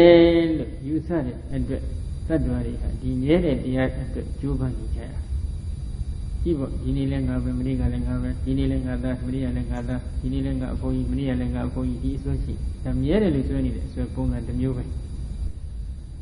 အဲ့ဒီအစွဲကြောင့်ဘာဖြစ်လဲဒီအစွဲရှိနေဒီသားဒီသမီးဒီဘိုးကြီးဒီဘွားကြီးတွေအတွက်ကြိုးပမ်းရတော့မယ်ကြိုးစားရတော့မယ်အထောက်ပင်မလားမပင်မဘူးလားပင်မနေတယ်ဆင်းရဲနေတယ်ဟုတ်တယ်မလားဒါကြောင့်ဦးဇင်းတို့ဒီပြုပြင်ပေးမှဒီတရားတွေကသူကဖြစ်ရတဲ့တရားမပြုပြင်ဘဲနဲ့သူကဖြစ်တဲ့တရားတွေမဟုတ်ဘူးအကြောင်းတရားတွေသင်ရှားရှိမှဖြစ်ပေါ်လာရတဲ့တရားအကြောင်းတရားမရှိဘဲနဲ့လူလျောက်ဖြစ်နေတဲ့တရားတွေမဟုတ်ဘူးဒီတော့အကြောင်းတရားတွေသင်ရှားဖြစ်ခြင်းကြောင့်ဖြစ်ပေါ်လာတဲ့အကျိုးတရားတွေပဲလို့ဉာဏ်နဲ့မြင်အောင်ကြည့်ပြီးတော့မှအဲ့ဒီကြောင်းကျိုးဆက်ပြီးတော့ဒီသင်္ခတဆိုတဲ့တရားလေးကိုရွှေ့နေသဘောဖို့ပေါ့နော်အဲ့ဒါကြောင့်ဒီဘက်ကတော့သူ့ကိုဖြစ်ပေါ်စေတဲ့အကြောင်းတရားတွေကဘာတွေဆိုတော့ကတော့ပရိစ္ဆသမုပ္ပါပိစမာနီးနဲ့ကြက်ရင်လည်းပိစမာနီးနဲ့အကြောင်းကျိုးဆက်ရှုပထမနီးနဲ့ကြက်ရင်လည်းပထမနီးနဲ့အကြောင်းကျိုးဆက်ပြီး6လိုင်းလုံးကိုအောင်ရှုပြီးတော့ပေါင်းနိုင်မယ်ဆိုလို့ရှိရင်တော့အနိစ္စလက္ခဏာဘယ်နှချက်ဖြစ်သွားပြီလဲ10ချက်ဖြစ်သွားပြီအဲ့ဒီအနိစ္စလက္ခဏာ10ချက်ကိုအခုပိဿုပံမှာတွင်တွင်ကြီးရှုနိုင်ပြီဆိုလို့ရှိရင်အတိတ်အနာကပြောင်းလို့ကပြောင်းနိုင်တယ်ဟောအတိတ်ဆက်ဆက်ကနေခုနကပြောကြတဲ့အတိတ်ဆက်ဆက်ကနေပြီးတော့ပိဿုပံကနေအနာကဖြတ်ကျော်ပြီးတော့လည်းအဲ့ဒီအနိစ္စ10ချက်ကိုရူပခန္ဓာမှာဝေဒနာခန္ဓာမှာသင်္ညက်ခန္ဓာမှာသင်္ခါရခန္ဓာမှာဝိညာဉ်ခန္ဓာမှာ၅ပုံပုံပြီးတော့အကုန်လုံးအတိတ်ကပေါ့အောင်ရှုနိုင်ပါတယ်ဣဇဒမှာလည်းရှုရမယ်ဗိဓာလည်းရှုရမယ်အဲဒီလိုဣဇဒဗိဓာတဏှာနဲ့တော့မှအတိတ်ကပြစ္ဆုတ်မှာကာလ၃ပါးလုံးအတွင်ရှိနေတဲ့ခန္ဓာ၅ပါးတော့အနိစ္စ10ချက်လုံးဖြင့်ဖို့ကြည့်အောင်ရှုနိုင်ပြီဆိုလို့ရှိရင်ဒုက္ခ25ချက်ကုလို့ကကုနိုင်တယ်ဒီဒုက္ခ20 ရှုခွက်နဲ့ပတ်သက်လို့ဒုက္ခလက္ခဏာ25ချက်မှာလည်းဗရဏကဒုက္ခတရားပဲဒါဖြစ်တဲ့ဒီဒုက္ခအဖြစ်အဖြစ်ဒီယုတ်တွေဒီနာနေအပေါ်မှာထင်လာမြင်လာအောင်25မျိုးသောအဖြစ်အဖြစ်ပြန်ပြီးရှုနေခြင်းသဘောပါအဲ25မျိုးသောအဖြစ်ကိုလည်းသူတော်ကြီးကဂါထာလေးစီထားတယ်ဘယ်လိုစီထားလဲဒုက္ခိသရောဂကံကန္တံတန်လာပါဒဥပတောဝိတုပတက္ကတဏအလိနာတရဏဝတ္တအဂမူလအာဒီနောတတောမာရအမိတံဇာတိကရံဗျာတိတောကပရိဒေဝမုပါယတံတံကိလေသသဘာဝကံဆိုပြီးဒီလို25ချက်ဂါထာလေးစီထားတယ်ဂါထာလေးနဲ့ဆိုတော့ကြည့်ရတာလွယ်တယ်ရပ်ပြီးလည်းပြုံးတယ်မမေ့ဘူးပေါ့နော်ပြီးတော့ဘာပြောလဲဒုက္ခလို့ပြောရမယ်ရောဂလို့ပြောရမယ်ရောဂကံရောဂအကနော်အကလို့ပြောရမယ်ခန္ဓာလို့ပြောရမယ်စသဖြင့်အဲ့ဒီလိုဆိုလိုတယ်ပြီးတော့ဒုက္ခဆိုတာကဘာလဲလို့မြင်ရင်ဥပ္ပါဒဝယပတိပိလနတ္တယဒုက္ခဝတ္ထုတယသဒုက္ခတောယုတ်တိနန္နေကြည့်လိုက်လို့ရှိရင်ဖြစ်ချင်းပြချင်းတန်ချက်ဖြင့်အမြဲတမ်းနှိမ့်ဆက်ခံမရဘူးလားနှိမ့်ဆက်ခံရဖြစ်ချင်းပြချင်းတန်ချက်ဖြင့်အမြဲနှိမ့်ဆက်ခံရတဲ့အတွက်ကြောင့်ဒီယုတ်ဒီနန္နေကိုဒုက္ခလို့ပြောလို့ရမလားမရဘူးနောက်တစ်မျိုးပြောမယ်ဆိုလို့ရှိရင်တော့ဘုရားတို့ဒီယုတ်တရားနန္တရားတွေကယုံနာနဲ့ပြည့်စုံနေတဲ့တ attva ကိုဖြည့်ချင်းပြည့်ချင်းခံချက်ဖြင့်အမြင့်မပြတ်နှိမ့်ပန်းနှိမ့်ဆက်ပြီးတယ်ဒီလိုသဘောကြောင့်လည်းဒုက္ခလို့ခေါ်နိုင်တယ်နောက်တစ်ခုဒုက္ခဝိထုတရားဒုက္ခကဥဒ္ဒဒုက္ခဝေဒနာလို့ဆိုတဲ့တကယ်ဆင်းရဲတဲ့ဒုက္ခကတစ်မျိုးရှိတယ်ဒုက္ခဝေဒနာကြတော့ဒီတော့မှထိတိဒုက္ခဒီနေတော့လေဒုက္ခပြည့်စည်တော့ဒုက္ခဝိပရိနာမဒုက္ခနော်နောက်ဥပ္ပခဝေဒနာနဲ့ဝေဒနာမှကျွင်းတဲ့ယုတ်ဉာဏ်တွေကတော့သင်္ခါရဒုက္ခအဲဒီဘာဖြစ်လို့သူတို့ကသင်္ခါရဒုက္ခလို့ခေါ်လဲလို့မင်းရင်လဲဖြစ်ပေါ်လာအောင်ပြုပြင်ရတဲ့ဒုက္ခတွေလည်းရှိတယ်ဒီတရားတွေကအကြောင်းမဲ့မဖြစ်ဘူးဒီတရားတွေဖြစ်နေတယ်ဆိုလို့ရှိရင်ပြုပြင်ပေးနေရဖြစ်ပေါ်ပြန်တဲ့သူကဖြစ်ချင်းပြည့်ချင်းတန်ချက်ဖြင့်အမြဲနှိမ့်ဆက်ခံရပြန်တယ်အဲဒါကြောင့်လည်းသူတို့ကဒီဒုက္ခလို့ခေါ်တယ်အဲဒီဒုက္ခသုံးပါးအပေါင်းရဲ့တရားဖြစ်နေလို့ဒီနည်းအားဖြင့်ပြောရင်လည်းသန္တရာဝဆင်းရဲဒုက္ခတွေရဲ့တရားဝတ္ထုဖြစ်နေတဲ့အတွက်ကြောင့်ဦးဇင်းတို့ဒုက္ခဝတ္ထုဒုက္ခရဲ့တရားဖြစ်လို့လည်းသူကိုဒုက္ခလို့ခေါ်တယ်။ဒါဆင်းရဲဒုက္ခအမျိုးမျိုးတွေရဲ့တရားဖြစ်ခြင်းကြောင့်သူကိုဒုက္ခလို့ခေါ်တယ်လို့ဆိုလိုတယ်။အဲ့ဒီအနေသဘောကိုဉာဏ်နဲ့မြင်အောင်ကြည့်ပြီးတော့ဒုက္ခလို့ရှုရမှာပဲ။ဒါပေမဲ့လို့ဦးဇင်းတို့ဒီလိုရှုတဲ့အပိုင်းမှာဉာဏ်နဲ့ကအာယုံကတော့နည်းနည်းစူးစိုက်ပြရတယ်ဇက်ကဆိုရုံဆိုနေမယ်ဆိုလို့ရှိရင်သံဝေကလည်းသိဖြစ်ဖို့မလိုဘူး။ဒါကြောင့်ဒီသင်္ခါရဒုက္ခတွေကပြုပြင်ပေးနေရတယ်ဆိုတာနဲ့ပတ်သက်လို့လည်းဒီနေ့နေ့နေ့စဉ်မိမိတို့ဒီယုံနာကြီးဆန်းဆောင်နေရတဲ့ဆင်းရဲဒုက္ခတွေအမျိုးမျိုးရှိတယ်။ဒီယုံနာကြီးဆက်လက်ပြီးတည်ရအောင်ကြိုးပမ်းနေရတဲ့ပြုပြင်ပေးနေရတဲ့ဒုက္ခတွေလည်းရှိတယ်။ဒီယုံနာဖြစ်ပေါ်လာအောင်သို့မဟုတ်ဒီလိုယုံနာမျိုးတွေဖြစ်ပေါ်အောင်အတိတ်ကလည်းဒီယုတ်နာနေဖြစ်ပေါ်ပြုပြင်ပြီးပြုစုပြုတော်ကြရတဲ့ဒုက္ခနောက်အနာဂတ်မှာလည်းဒီယုတ်ဒီနာနေဖြစ်ပေါ်ပြုစုပြုတော်ကြရတဲ့ဒုက္ခအဲ့ဒီဒုက္ခလေးတွေကိုကိုယ်ဉာဏ်နဲ့မြင်အောင်ကြည့်ပြီးတော့မှဒုက္ခလို့လည်းရှုနိုင်တယ်နောက်တစ်ခုဘုန်းကပြောခဲ့တဲ့ဒုက္ခ၃မျိုးပေါ့ဒုက္ခဝိပရိနာမဒုက္ခသင်္ခါရဒုက္ခလို့ခေါ်ဆိုအပ်တဲ့ဒီဒုက္ခအမျိုးမျိုးတို့ရဲ့တရားဖြစ်နေလို့လေဒီယုတ်ဒီနာနေကိုဒုက္ခလို့ဉာဏ်နဲ့မြင်အောင်ကြည့်ပြီးတော့ဒုက္ခလို့ရှုရမှာဖြစ်တယ်အဲ့ဒီနောက်နံပါတ်2ကကြတော့ဗာလဲရောဂတော့ဒီယုတ်တရားဒီနံတရားအလုံးပေါ့နော်ရောဂအနာယောဂဘယ်လိုအနာယောဂလဲလို့မြင်ရင်တော့ပြည့်စည်ရပနိယတရားတဲ့ဆံရအကြောင်းတရားတို့ကအနိုင်ကျေစုပြုပေးမှဒီယုတ်တရားဒီနံတရားတွေကယက်တည်နိုင်တဲ့အခွင့်ကိုရရှိနိုင်တယ်ထက်သည့်အလျော်စွာအကြောင်းတရားတွေကမျှစီအပ်တည်စီအပ်တဲ့သဘောရှိဒါကြောင့်ထက်တင်သောအကြောင်းတရားတို့ကိုမျှစီအပ်တည်စီအပ်တဲ့အဖြစ်ကြောင့်လဲအစဉ်တစိုက်လိုက်နေတဲ့ဦးဇင်းတို့နာရာကြီးလို့ခေါ်ဆိုအပ်တဲ့ယောဂတစ်မျိုးရာပြနာလို့ခေါ်ပါတယ်အဲဒီရာပြနာနဲ့ကျိုးတဲ့အဖြစ်ကြောင့်လဲဒီယုတ်တရားနံတရားဒီမှာဖြစ်တယ်ရောဂလို့အမည်ရတယ်ဘယ်လိုကြောင့်လဲဆိုရင်တော့သူကဒီယုတ်တရားဒီနံတရားကိုအကြောင်းတရားတွေကပြုပြင်မပေးရင်ဒီယုတ်ဒီနံတွေဖြစ်နိုင်တဲ့စွမ်းအားမရှိဘူးဒီယုတ်ဒီနံလေးတွေဆက်လက်ဖြစ်ပေါ်အောင်အကြောင်းတရားတွေကအမြဲတမ်းအစဉ်တစိုက်လိုက်ပြီးပြုပြင်ပေးနေရတယ်လူတယောက်မှနာရာရှိယောဂရှိရင်ဒီနာရာရှိယောဂကိုအမြဲတမ်းလိုက်ပြီးစေဝါစားတဲ့ပစ္စည်းဝတ္ထုတို့ဖြင့်ပြုစုကုသပြီးပြုစုဆောင်ရှောက်ပေးနေရဘယ်လို ဒီယုတ်ဒီနာတွေကိုလည်းဆက်လက်ပြီးဖြစ်ပေါ်ရေးအတွက်တတ္တဝါတွေကဘာဖြစ်လဲအများအားလိုက်ပြီးစောင့်ရှောက်ပြုပြင်ပေးကြအကြောင်းကုန်သွားတဲ့ယုတ်နာကရက်ဆက်သွားတယ်နော်ဒါကြောင့်အဲ့ဒီသဘောကိုဉာဏ်နဲ့ကြည့်ပြီးတော့လည်းရောဂလို့ရှုနိုင်ပါတယ်နောက်တစ်ခုရောဂအမျိုးမျိုးတို့ရဲ့ရောဂအမျိုးမျိုးဆိုတာကကာယကရောဂသတိတိကရောဂဒီယုတ်ဒီနာနေရှိနေလို့ကာယကရောဂခေါ်တဲ့ကိုယ်မှာယောဂမျိုးမျိုးကြာရောက်တယ်ဒီယုတ်ဒီနာနေရှိလို့သတိတိကရောဂခေါ်တဲ့စိတ်မချမ်းမြေဖို့စားတဲ့အနာယောဂမျိုးမျိုးတွေကြာရောက်လာတယ်အကယ်၍ဒီယုတ်ဒီနာနာမရှိရင်ဒီရောဂမျိုးမျိုးတွေကြာရောက်ပါနော်မကြာရောက်နိုင်ဘူးဒါကြောင့်ဒီယုတ်ဒီနာနေရှိနေလို့ကာယကရောဂရီသတိတိကရောဂရီဖြစ်လင်များကိုဉာဏ်နဲ့မြင်အောင်ကြည့်ပြီးတော့လေရောဂလို့ရှိရတယ်တတ္တဝါတွေကိုကျင့်အောင်နှိမ့်ဆက်ညှဉ်းပန်းနေတဲ့သဘောကိုဉာဏ်နဲ့မြင်အောင်ကြည့်ပြီးရှုရမှာဖြစ်တယ်နော်ကဲဒုက္ခပြီးပြီရောဂပြီးပြီနောက်တစ်ခုအဂနံပါတ်3အဂသရကဘာလဲလို့မြင်တော့ဝိဂရဟဏီယတာယအဝတ္တိအာဟဝဟနာတာယအဂဝတ္ထုတာယကအဂတော်ဝိဂရဏီတာယဝိဂရဟဏီတာယတာယအကုသိုလ်တရားတို့ကဲ့သို့ဘုရားအရိယာတို့ဒီကဲ့ရသည့်အဖြစ်ကြောင့်လဲအဂမိတယ်ဥစ္စာနဲ့အကုသိုလ်တရားတွေကတော့ဘုရားစာရှိတဲ့အရိယာတော်ကောင်းတွေကအမြဲတမ်းကဲ့ရရှင်းစားတယ်အကုသိုလ်တရားဖြစ်တာကိုဘယ်တော့မှမနှစ်သက်အဲ့ဒီပုံစံတည်းပဲဒီယုတ်ဒီနေရာတရားတွေကိုလည်းဘုရားစာရှိတဲ့အရိယာတော်ကောင်းတွေကကဲ့ရယဟန်တို့ငါဘုရားဒီဘဝဆိုလို့ချင်းအကြီးငယ်သောဘဝကိုလည်းမရှိမှမှုမစင်ဟူသည်မြတ်ဒီသက်ဆုံးရွံ့ရှားဖွယ်သဘောသာရှိတယ်လို့ဘဝဟူသည်မြတ်ကိုလည်းငါဘုရားဒီဘယ်ဘဝမှမရှိမှမှုဘဝဟူသည်မြတ်ဒီအများတန်းသက်ဆုံးရွံ့ရှားဖွယ်သဘောရှိတယ်ဆိုတဲ့မြတ်စွာဘုရားဒီဟောထားတဲ့ဒီလာတွေရှိဘဝဆိုတာတစ်ခွက်ကြည့်လိုက်တော့ဖြစ်နေတဲ့တရားတွေကိုဘဝလို့ခေါ်တယ်ဖြစ်ကြောင်းတရားကိုလည်းဘဝလို့ခေါ်တယ်ဖြစ်ကြောင်းတရားတွေကြည့်လိုက်တဲ့ရွံ့ရှားသက်ဆုံးဖွယ်သဘောဖြစ်နေတဲ့တရားကြည့်လိုက်တဲ့ရွံ့ရှားသက်ဆုံးဖွယ်သဘောသာဖြစ်တယ်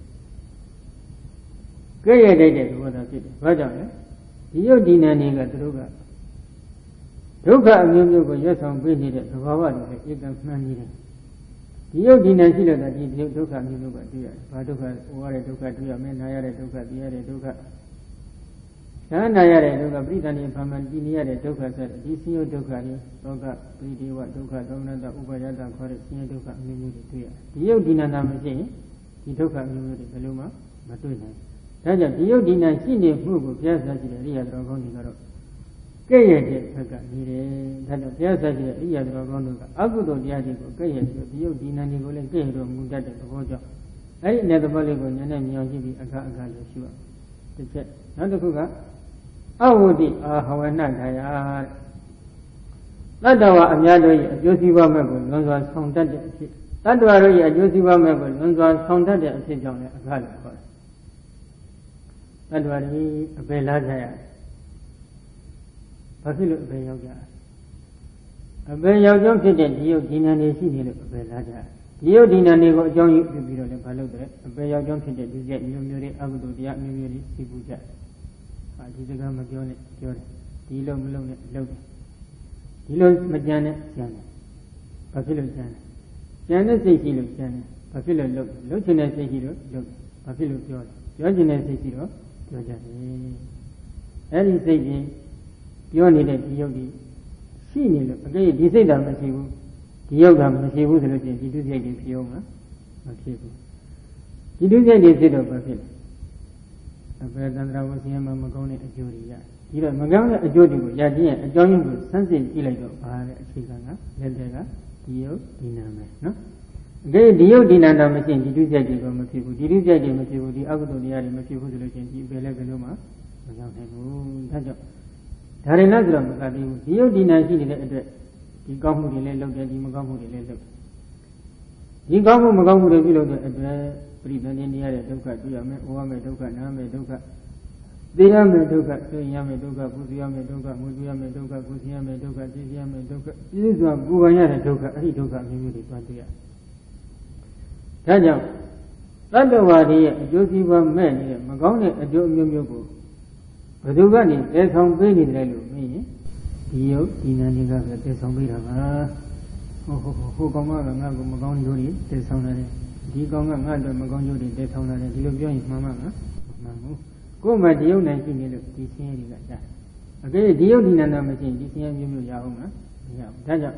ဆင်းရဲဒုက္ခအမျိုးမျိုးကိုသယ်ဆောင်ရည်လုပ်တာဘယ်လိုလဲဒီယုတ်ဒီနာမယ်ဒါကြောင့်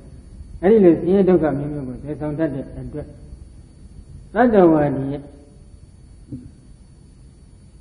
စီးပွားမဲ့ကိုလွန်စွာဆောင်တတ်တဲ့သဘောကိုဉာဏ်နဲ့မြင်အောင်ကြည့်ပြီးတော့လေသူ့ကိုအဂလို့ရှုပြရနော်နောက်တစ်ခုအဂကိုခေါ်ဆိုအပ်တဲ့အကုသိုလ်သူတို့ရဲ့တရားဖြစ်သောကြောင့်လည်းအဂလို့မြည်တယ်အကုသိုလ်တရားတွေကိုအဂလို့ဘုရားဆိုကြည့်တဲ့အရိယာတော်ကောင်းတွေကခေါ်ပါတယ်ပြီးတော့အကုသိုလ်တရားတွေဘယ်မှာတည်တယ်လို့မေးရင်ဒီယုတ်ဒီနာဒီမှာပဲတည်တယ်ဒီယုတ်တရားတွေကိုအစွဲပြုဒီနာတရားတွေကိုအစွဲပြုဒီအကုသိုလ်တွေကဖြစ်ကြတယ်ဒီယုတ်ဒီနာဆိုတာကအစ္ဆဒလည်းပါတယ်ဗိဓာလည်းပါတယ်ပေါ့နော်ဒီအစ္ဆဒယုံနာဗိဓာယုံနာတွေကိုအစွဲပြုပြီးတော့ဒီအကုသိုလ်တရားထိုးတွေကဖြစ်နေတဲ့အတွက်တရားဖြစ်စေကြောင့်လည်းသူတို့ကိုအဂလို့ခေါ်တယ်အဲ့ဒီတော့ဘက်ကိုနည်းနည်းမြင်အောင်ကြည့်ပြီးတော့လည်းအဂလို့ရှုတယ်ဒီတော့ရှုဘက်ကလေးတွေကိုကြည့်မယ်ဆိုရင်ပြောတော့တော40တော့မှန်တယ်တောတစ်ခုတစ်ခုမှာရှုဘက်ကလေးတွေနှစ်ခုသုံးခုလည်းရှိခြင်းရှိနေတယ်သုံးလေးခုလည်းရှိခြင်းရှိနေတယ်ကိုကဉာဏ်ပြီးသလိုသူက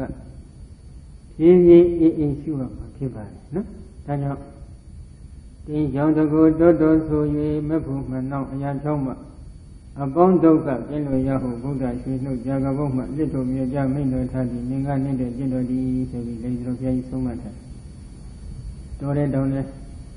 သွားပြီးတော့တပါးတဲ့နဲ့ဒါလေးတွေအနိစ္စတော်ဒုက္ခတော်ရောဂတော်ခန္ဓာတော်သံဃာတော်အကတော်အဘာဒတော်စသဖြင့်တပါးတဲ့ရုပ်ဆိုပြီးတော့အေးစစ်စစ်ရှုမှတ်ပုံစံပဲခွင်လေးလင်္ကားရရောက်လို့ကြောင်းပြေးလာတဲ့ပုံစံနဲ့ကတော့တော်တော်လေးတော့ခက်တယ်နော်ဖြစ်သွားနံပါတ်3ပြီးတော့နံပါတ်4ခန္ဓာတော်ဒုက္ခတာဒုလယောဂိတာယကိလေသာလူစီပက္ခဏတာယဥပ္ပါဒသရာပင်ကြီးဥဒ္ဓမာဒပြိပက္ခပပိဏတာယသခန္ဓာတော်ကောင်းပါလေနော်သူကခုနကပြောခဲ့တဲ့တကယ်တမ်းဆင်းရဲနေတဲ့ဒုက္ခကိုဒုက္ခလို့ခေါ်တယ်ဒုက္ခဝေဒနာပဲခန္ဓာကိုယ်မှာကြာရောက်နေတဲ့နာကျင်ကြိုက်တဲ့ဝေဒနာတစ်ခုနော်အဲ့ဒီဒုက္ခရဲ့နောက်ဒုက္ခဝေဒနာကတော့ဒီတော့လေးသာဒုက္ခပြည့်စည်သွားတာ ਨੇ ဒုက္ခဖြစ်တဲ့သူ့ကိုဝိပရိနာမဒုက္ခခေါ်ရဲသင်္ခါရဒုက္ခကတော့ဉာဏ်နေတဲ့ဥပက္ခဝေဒနာလေးတွေကဉာဏ်နဲ့စိတ်ဖြစ်တဲ့ယုတ်တရားတွေကသင်္ခါရဒုက္ခအဲ့ဒီဒုက္ခဝိပရိနာမဒုက္ခသင်္ခါရဒုက္ခလို့ခေါ်တဲ့သုံးမျိုးသောဒုက္ခရဲ့ဒုက္ခတာလို့ခေါ်ဆိုအပ်တဲ့နာကျင်ကြိုက်ခဲခြင်းဖြင့်ရှင်တဲ့အတွက်ကြောင့်သတ္တိအာလျောသအာယုံအပြင်၎င်းသံပြုတ်အပြင်၎င်းရာဂသံသောမစင်ကြသောဆက်စုပ်ပဲကိလေသာအငြိကျေတို့စစ်စစ်ယိုစီးတတ်တဲ့အဖြစ်ကြောင့်၎င်းဒုက္ခမြည်ဒီတော့ပထမအ내ကတော့ဒုက္ခဓာတုလယောဂိဓာယထိုးကျင်ကြိုက်ခဲတဲ့ကြိုက်ခဲခြင်းနဲ့ရှင်နေတယ်ထိုးကျင်ကြိုက်ခဲခြင်းနဲ့ရှင်နေတယ်ဆိုတာကတော့ဒုက္ခဝိပရိနာမဒုက္ခသင်္ခါရဒုက္ခဆိုတဲ့ဒီဒုက္ခ၃မျိုးဟာထိုးကျင်ကြိုက်ခဲနေတဲ့သဘာဝလေးတွေတတ္တဝါတွေကိုဦးဇင်းတို့ညားလို့ခေါ်တဲ့အရာဝတ္ထုတစ်ခုဖြစ်ထိုးလိုက်ရင်နာကျင်ကြိုက်ခဲတယ်လို့ပဲဒီဒုက္ခသင်္ခါရဒုက္ခဝိပရိနာမဒုက္ခကိုဒီဒုက္ခ၃မျိုးကလည်းတတ္တဝါတွေကိုနာကျင်အောင်ထိုးဆွနေတဲ့မြားညှောက်နေတယ်အဲ့ဒီမြားညှောက်နေတဲ့တူနေတဲ့သဘာဝကြောင့်လေဒီယုံနာတွေကိုဒုက္ခခန္ဓာလို့ခေါ်ရတစ်ချက်အဲ့ဒီအနေသဘောလေးကိုညာနဲ့မြင်အောင်ကြည့်ပြီးတော့လည်းခန္ဓာလို့ရှုနိုင်ပါလေပဂတိတော့အဲ့အမာနာလေးတစ်ခုကြည့်ပေါ့ဦးဇင်းတို့ခုကလည်းအဲ့အမာနာဆိုလို့ရှိရင်တော့ခုခေတ်ပြောနေပြောရင်တော့ကိစ္စတို့လိုအနပသုတ်တို့လိုယောဂမျိုးအနေစိမ့်တို့လိုယောဂမျိုးတွေပါနော်အဲ့အမာနာကိုကြည့်လိုက်လို့ရှိရင်မကောင်းတဲ့အရေးတွေတစ်စစ်စစ်နဲ့ယူစည်းနေအဲ့ဒီပုံစံအတိုင်းပဲဒီခန္ဓာအင်းကြီးမှာရှိနေတဲ့ရုပ်တည်ဉာဏ်တွေကဘာတွေယူစည်းပြီးထွက်လာလဲမကောင်းတဲ့ကိလေသာအပုပ်ကြီးတွေတစည်းစည်းနဲ့ယူစည်းပြီးထွက်နေတယ်မိမိယုံနာကိုအကြောင်းပြုပြီးတော့လည်းမကောင်းတဲ့အကုသိုလ်ကိလေသာအပုပ်ကြီးတွေတစည်းစည်းယူစည်းပြီးထွက်တယ်သူတို့ကယုံနာကိုအကြောင်းပြုပြီးတော့လည်းမကောင်းတဲ့အကုသိုလ်ကိလေသာအပုပ်ကြီးတွေတစည်းစည်းယူစည်းပြီးမထွက်ဘူးလားထွက်တယ်ဟိုကောင်မှလည်းကြည့်လို့မရဒီကောင်မှလည်းကြည့်လို့မရဟိုကောင်လည်းကြည့်လို့မရဒီကောင်လည်းကြည့်လို့မရကြည့်မရတာကဟုတ်ပြီနောက်တစ်ခုကြည့်ရတဲ့ဆက်တယ်မခွာနိုင်ဘူးဟုတ်တယ်မလားအဲ့ဒါကိလေသာအပုပ်ကြီးတွေဒီစီယူစည်းပြီးကြားနေကြတယ်နော်ဒါကြောင့်ဒီကိလေသာတုစီပက္ခဏတရားကိလေသာအငြိအကျေးစစ်စစ်ယူစည်းတတ်တဲ့အတွက်ကြောင့်လည်းဒီခန္ဓာအဲ့အမှန်တရားကြီးနဲ့တူတယ်အဲ့ဒီတော့ဘောကိုဉာဏ်နဲ့မြင်အောင်ကြည့်ပြီးတော့လေဒီယုတ်ဒီဉာဏ်တွေကိုခန္ဓာလို့ဒီလိုရှိပါနော်နောက်တစ်ခုရှေ့ရာဂစသည်ကိုအာယုံယူပြီးတော့နောက်ရာဂစသည်ဖြစ်ရှေ့ရာဂစသည်ကိုအာယုံယူပြီးတော့နောက်ရာဂဖြစ်တယ်ဆိုတာကတော့ဒီလိုပါဦးဇင်းတို့တတ္တဝါတွေ တူနဲ့တူတွေ့တာမှုတစ်ခါဖြစ်ပြီအဲ့ဒီတွေ့တာမှုတစ်ခါဖြစ်ပြီးတစ်ခါလုံးနဲ့ရပ်သွားတာမရပ်ဘူးနောက်ထပ်လည်းထပ်ပြီးတွေ့တာပြင်းနဲ့နောက်ထပ်လည်းထပ်ပြီးတွေ့တာပြင်းနဲ့ကြာတော့ဘယ်လိုဖြစ်သွားလဲမခွဲနိုင်တဲ့ပုဂ္ဂိုလ်ကြီးတူနဲ့တူတွေ့တာလားမတွေ့တာဘူးလားပြီးတော့လေတွေ့တာနေဒါရှိရာဂကိုအကြောင်းပြုပြီးနောက်ရာဂဖြစ်တယ်တနည်းအားဖြင့်ပြောမယ်ဆိုလို့ရှိရင်ရှိရာဂဖြစ်နေတဲ့အာယုံကိုထပ်ခိုက်ထပ်အာယုံယူပြီးတော့နောက်ရာဂတွေထပ်ခိုက်ထပ်အဲ့ဒီလိုရှိရာဂကိုအကြောင်းပြုပြီးတော့နတ်ရာဂတွေကလည်းထပ်ခိုက်ဖြစ်တော့ကိလေသာအပုပ်ကြီးတွေကလည်းထပ်ယူစည်းနေတဲ့သဘောရှိအဲ့ဒီလိုယူစည်းနေတဲ့သဘောကိုလည်းဉာဏ်နဲ့မြင်အောင်ကြည့်ပြီးတော့လည်းခန္ဓာလို့ရှုနိုင်တယ်အလားတူပဲဒေါသရှိဒေါသဖြစ်ဒေါသတစ်ချိန်ဖြစ်ပြီးလို့ရှိရင်နောက်ထပ်ကဒေါသကရပ်သွားတယ်ရပ်ထားလည်းရှိကောင်းရှိမှာမရပ်တဲ့ဒေါသလည်းရှိမြင်လိုက်တဲ့ဒေါသဖြစ်တယ်မြင်လိုက်တဲ့ဒေါသဖြစ်တယ်တနုံလို့ဖြစ်နေတယ်ရှိဒေါသကိုအကြောင်းပြုပြီးနောက်ဒေါသကိလေသာအပုပ်ကြီးတွေကလည်းသိသိယူစည်းတတ်တယ်အလားတူပဲဥဒ္ဒနာအိတ်သားတို့မျက်စိရတို့ဒီတိုင်းမှာရှိအကုသိုလ်တွေကိုအကြောင်းပြုပြီးနောက်အကုသိုလ်တရားတွေသိသိယူစည်းနေတာကိုဉာဏ်နဲ့မြင်အောင်ကြည့်ပြီးတော့အဲ့မှာခန္ဓာလို့ရှုနိုင်တယ်နော်နောက်တစ်ခုဥပ္ပါဒသရာပင်တိဥဒ္ဓမာဒပြိပက္ခပဗိနတရားသခန္ဓာတော်ဥပ္ပါဒသရာပင်တိဥဒ္ဓမာဒပြိပက္ခပဗိနတရားသခန္ဓာတော်ဦးဇင်းတို့ရုပ်တည်နာနေကြည့်လို့ရှိရင်ရှင်းတုန်းကဖြစ်နေတဲ့သဘာဝမရှိဘူးရှင်းတုန်းကဖြစ်တဲ့သဘာဝမရှိဘဲနဲ့အခုမှသူကရုပ်ကြီးဖြစ်ပေါ်လာတယ်အဲ့ဒီရုပ်ကြီးဖြစ်ပေါ်လာတဲ့သဘောဒီဘာနဲ့တူလဲဆိုလို့ရှိရင်ဥဒ္ဓမာဒလူတွေကောင်ဖို့မှာချက်ချင်းဖူးဖူးရောင်ပြီးပုတ်သွားလာတယ်နဲ့သူကတူတယ်နောက်တစ်ခုဖြစ်ပြီးတဲ့နဲ့သူကဒီကာလရောက်တယ်အဲ့ဒီဒီကာလကတော့ဘုန်းကပုတ်သွားပြီးတော့ရင့်ကျက်နေတာနဲ့တူတယ်ဘင်အလရောက်တဲ့အခါကျတော့ဒီအနာတစ်ခုပျက်စီးသွားတာနဲ့တူတယ်ဒါကြောင့်ဥစ္စာအနာကြီးတစ်ခုပေါက်လာပြီဆိုလို့ရှိရင်ဒီအနာမှာချက်ချင်းဖူးဖူးရောင်လာတာနဲ့ဖြစ်တာနဲ့တူတယ်အနာမှဲ့လာတာနဲ့တည်နေတဲ့ဒီကာလနဲ့တူတယ်အနာပေါက်ကွဲသွားတာနဲ့ပြက်သွားတဲ့ဘင်းနဲ့တူတယ်အဲဒါကြောင့်ရုပ်တည်နာနေမှာဖြစ်မှုတည်မှုပြက်မှုဆိုတဲ့ဖူးဖူးရောင်ကြွမှုမှဲ့မှုပြိုကွဲပျက်စီးမှုဆိုတဲ့သဘောရှိနေတဲ့အတွက်ကြောင့်လည်းခန္ဓာခေါ်တဲ့အဲ့အမှန်တရားကြီးနဲ့တူတယ်လို့ဒီလိုသတ်မှတ်ထားအဲ့ဒီသဘောလေးတွေကိုဉာဏ်နဲ့မြင်အောင်ကြည့်ပြီးတော့ခန္ဓာလို့ရှုရမှာနော်ရုပ်တို့နာတို့ရဲ့သဘာဝလေးကခဏလည်းပြောနေပါတယ်နော်သူကမဖြစ်ခင်ကလည်းမရှိဘူးဖြစ်ပြီးနောက်လည်းမရှိဘူးမရှိခြင်းနှစ်ခုရဲ့အလဲကောင်းမှတော့သူကယာယီခိတ်တံပေါ်နေတဲ့သဘောမရှိခြင်းနှစ်ခုရဲ့အလဲကောင်းမှယာယီခိတ်တံပေါ်နေတဲ့ခါမှာရုပ်တို့ကတော့သူကသက်တမ်းလေးစိတ်တက္ကနာ18ထဲလောက်ရှိတော့ဒီချိန်စိတ်တက္ကနာတစ်ခုတွေမှာလည်းဖြစ်နေတဲ့ရုပ်တွေကအရေးအတွက်ကသိများနေတော့သူကစိတ်တက္ကနာတစ်ခုကနေရပ်ကျင်ဖြစ်နေတဲ့ရုပ်လည်းရှိတယ်သက်တမ်းမကုန်သေးလို့ဆက်လက်ဖြစ်နေတဲ့ရုပ်လည်းရှိတယ်သက်တမ်းကုန်လို့ပြက်နေတဲ့ရုပ်တွေလည်းရှိတယ်အဲဒါကြောင့်ဒီရုပ်ကတော့အတုံးနဲ့အခဲလက်ကြီးထင်နေတာပဲဒီလိုဘာကြောင့်ဖြစ်နေရတယ်လို့မင်းရင်အကြောင်းတရားတွေကျေစုပြုမှုကမကုန်သေးလို့အကယ်အကြောင်းတရားတွေကကျေစုပြုမှုကုန်သွားပြီဆိုလို့ရှိရင်ဒီရုပ်ဒီနာနဲ့ဒီပုံစံတိုင်းဖြစ်အောင်မလားမဖြစ်တော့ဘူးရက်စင်းသွားနော်ဒါကြောင့်အဲ့ဒီရုပ်ဒီနာနေမှာဖြစ်မှုတည်မှုပြက်မှုဆိုတဲ့ဘူရောင်ကြပြီးတော့လာမှု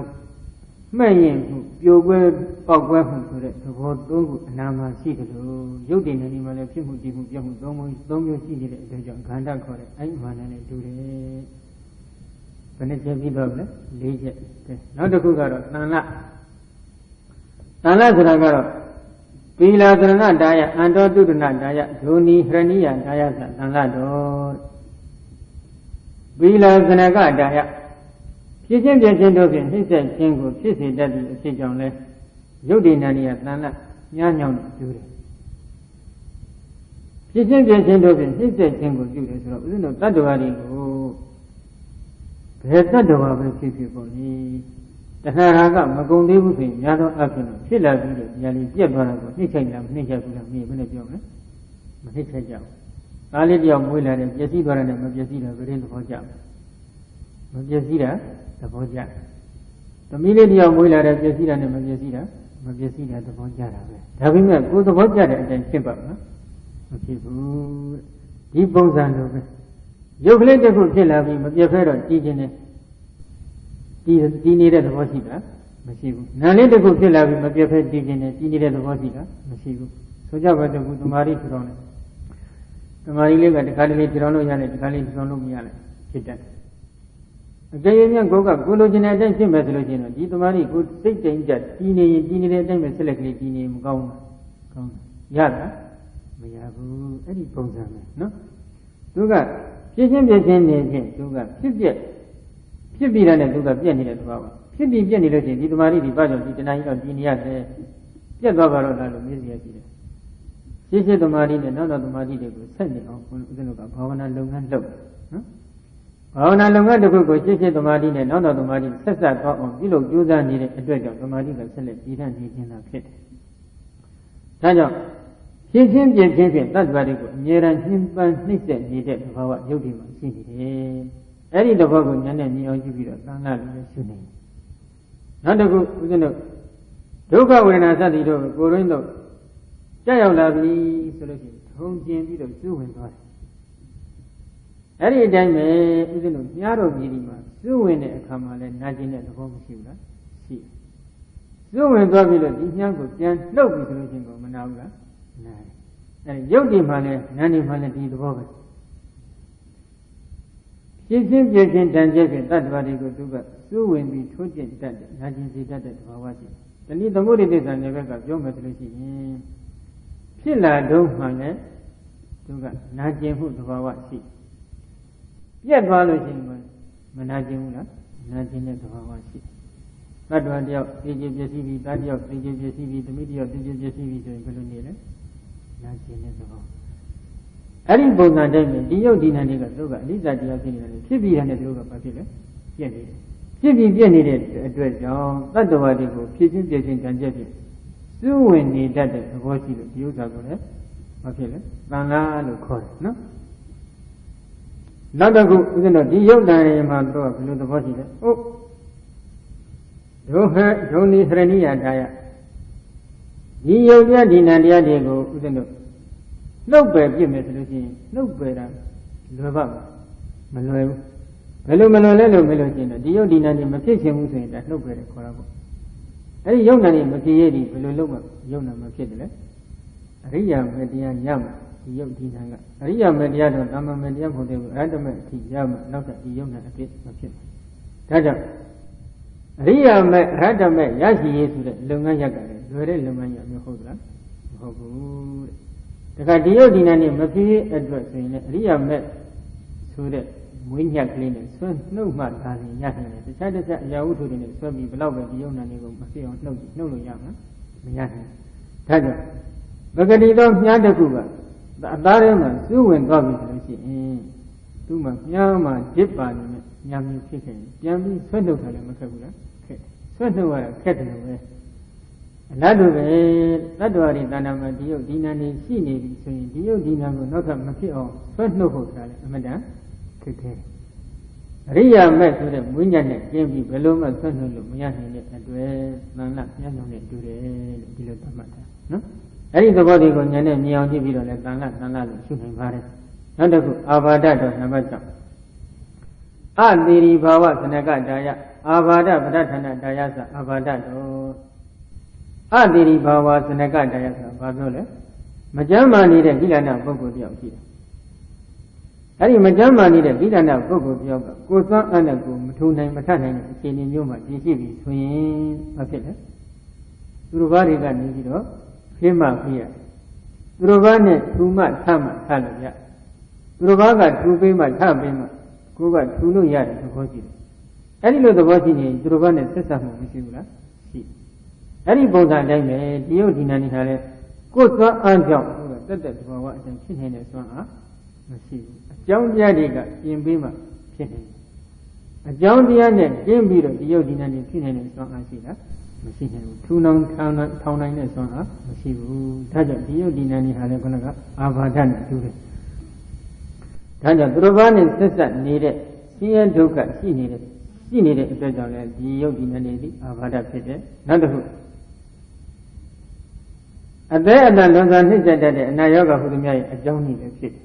အာဘာဒပဋ္ဌာဏတရားတတ္တဝါတွေကိုအမြဲတမ်းအပြည့်အထန်နှင်းပန်းနှိမ့်ဆက်နေတဲ့ယောဂါတွေဒီဘာကြောင့်ကြောက်ရောက်နေရလဲဒီယုတ်တရားရှိလို့ဒီနာတရားရှိလို့ဒီယောဂါမျိုးတွေကြောက်ရောက် အကယ်၍ဒီယုတ်ဒီနန္တာမရှိဘူးဆိုလို့ချင်းတတ္တဝါတွေကိုအပြင်းထန်နှိမ့်ပန်းနှိမ့်ဆက်နေတဲ့ဒီယောဂမျိုးတွေကြာရောက်ပါအောင်မလားမကြာရောက်ဘူးဒါကြောင့်ဘဝတွေကိုအပြင်းအထန်အလွန်နှိမ့်ပန်းနှိမ့်ဆက်နေတဲ့အနာယောဂတို့ကြာရောက်ခြင်းရဲ့အကြောင်းတရားဖြစ်လို့သူ့ကိုအာဘာဒလို့ခေါ်တယ်ဒီယုတ်ဒီနန္တာနော်နောက်အဲ့ဒီသဘောကိုဉာဏ်နဲ့မြင်အောင်ကြည့်ပြီးတော့အာဘာဒလို့ရှုရမှာဖြစ်တယ်ကဲနံပါတ်6ပြီးတော့နောက်တစ်ခုနံပါတ်9ဥပဒဝတော်အဝိတိဒါနံယေဝဝိကုလနာအနတ္ထာနာအာဝဟနတောသဗ္ဗုပဒဝဝုထုတာယဆိုဥပဒဝတော်နှစ်ချက်ဖွင့်ထားပြန်တယ်ဥဒေကြက်ငယ်ပတ်ဝဲကျေးတော်ဆိုပြီးတော့ပြည်တော်ဘုရားကြီးကတော့ဒီလိုဘာသာပြန်ထားတယ်ဦးဇင်းတို့တွေးစားရသိဖို့ရအမတန်ခက်တယ်ဥထဲမှာရှိနေတဲ့ကြက်ကလေးတွေအကောင်ငယ်လေးတွေအဲ့ဒါလေးတွေကိုကြက်တီလာကြက်မှလာစသဖြင့်သွားပြီးကြည့်နေဆိုရင်ဒီလိုနဲ့သိဖို့လိုပါမလားသိမှာလည်းဘုရားပဂတိမျက်စိနဲ့ကြည့်နေဆိုနော်ဒါကြောင့်အဲ့ဒီဥထဲမှာရှိနေတဲ့ဒီကြက်ကလေးတွေငှက်ကလေးတွေကိုအတိမခွဲဖို့တော့မဟုတ်အသက်ရှင်စွာနဲ့ပေါက်မပေါက်စသဖြင့်မှန်းချင်နဲ့ကြည့်ဖို့ဆိုတာအမတန်ခက်ခဲတယ်လို့ပဲဦးဇင်းတို့မသိနိုင်တဲ့ပြန်ပြောကြည့်ကြနေတဲ့ဘေးဒုက္ခအမျိုးမျိုးအကျိုးစီးပွားမဲ့အမျိုးမျိုးကိုဒီယုတ်ဒီနန္ဒီကရွတ်ဆောင်ပေးနိုင်တယ်။တခါတည်းဒီလိုဆင်းရဲဒုက္ခမျိုးတွေငါ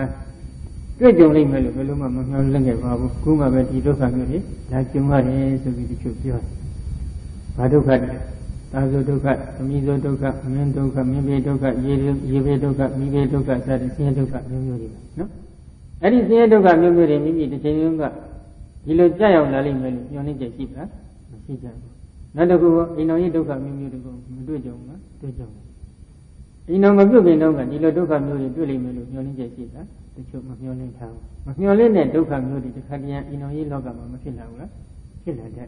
အဲ့ဒါကြောင့်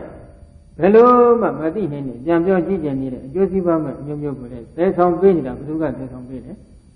ဒီယုတ်ဒီနန္ဒီကသာသဲဆောင်ပေးတဲ့အတွက်ဥပဒဝနဲ့တူတယ်အကျိုးစီးပွားအမျိုးမျိုးကိုအကျိုးစီးပွားမဲ့အမျိုးမျိုးကိုရွတ်ဆောင်ပေးနေလို့ဥပဒဝ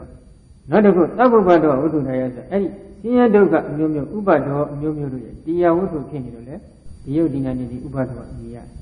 အဲ့ဒီသဘောကိုဉာဏ်နဲ့မြင်အောင်ကြည့်ပြီးတော့လေဥပဒဝလို့ရှုရနောက်တစ်ခုနံပါတ်ရှိဘယတော်သဗ္ဗဗယနာအာရကတာယအာကရတာယသဗ္ဗဗျာနာအာဂရတာယဒုက္ခဥပဒမသင်္ခါတတမရဏတတတပฏิဘက္ခဘုဒ္ဓတာယသဘယတော်သဗ္ဗဗျာနာအာဂရတာယခန္ဓာကိုယ်ဆိုတာကဥစဉ်တို့မျက်မြင်လောကပိဿုပံဘဝနဲ့ရောက်လာတဲ့ဘေးဓမ္မနလောကနဲ့ရောက်လာတဲ့ဘေးဆိုတဲ့